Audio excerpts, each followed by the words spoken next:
ஆலயத்திற்கு தெற்கு பகுதியில் இருக்கின்றவர்கள் டிவி ஸ்கிரீனிலே பார்க்கலாம்.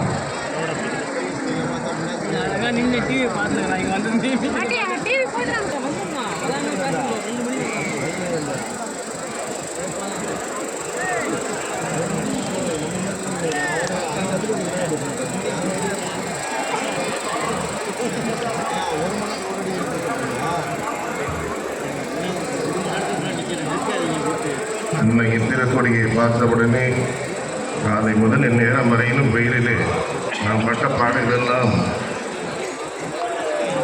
பனி போல் மறந்துவிட்டன.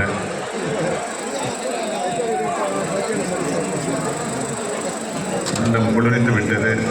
அன்னையின் கொடியை பார்த்தவுடனே அன்னைக்கு நன்றி செலுத்தும் இனிய மாலை பொழுதினை அன்னை தருகிறார்.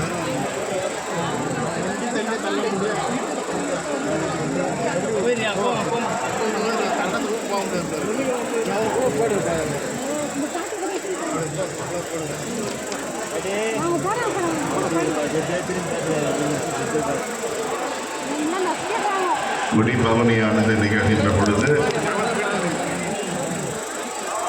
தகவல் அறிவிப்பு நிலையத்திலிருந்து ஜெபமாலை ஜெபிக்கப்படும். வேளாங்கண்ணி முழுவதும் அந்த ஜெபம் கேட்கும்.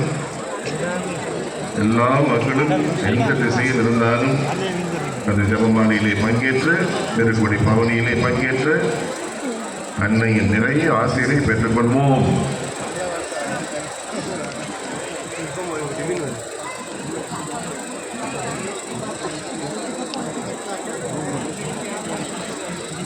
என்னென்ன வேண்டுதல்களை எல்லாம் சுமந்து கொண்டு ஆலயத்திற்கு வந்தோமோ அவற்றையெல்லாம் அந்த அன்னையின் பாதத்திலே நாம் இருக்கும் இடத்திலிருந்தே வைப்போம்.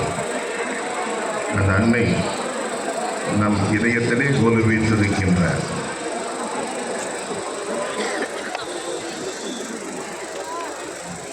அன்னை நம்மை அலைய விட மாட்டார். நாம் இருக்கும் இடம் தேடி அவர் வருகிறார்.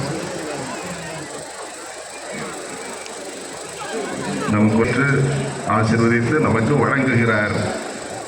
அவ்விதத்திலே அன்னை நமக்கு அறப்பணி ஆற்றுகின்றார், அருட்பணி ஆற்றுகின்றார்.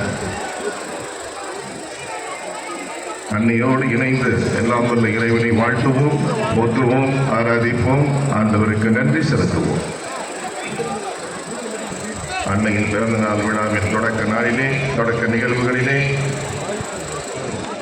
பெரும் மகிழ்வோடு பங்கேற்போம்.